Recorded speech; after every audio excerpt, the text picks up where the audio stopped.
I don't think I'm going to come home. I really want to, but I don't think I'm going to get to come home.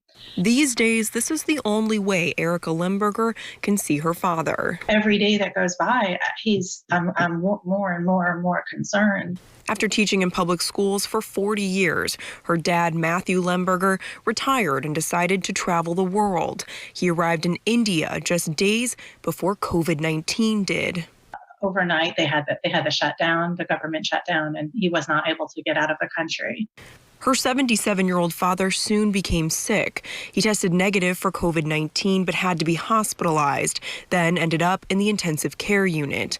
Lemberger tried to get him on one of the few repatriation flights going from India back to the U.S., but he was too sick to travel. So I gave up the plane flight so another American could come back, and was just praying that my dad would be able to stay alive.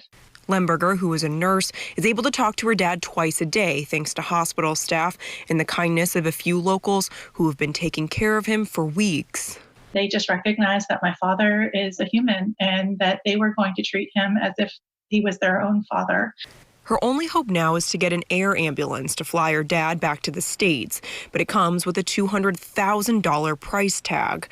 Lemberger says even if she comes up with the money, the virus could ground the plane. The airspace has been closed in India, so there's nobody able to fly in or out. That seems to be the issue. She's reached out to the U.S. Embassy and several elected officials in the hopes they can help her find a way to bring her dad home before it's too late. So he's really worked his entire life helping others. I just need help. I just need help. Denny Camper, WLKY News.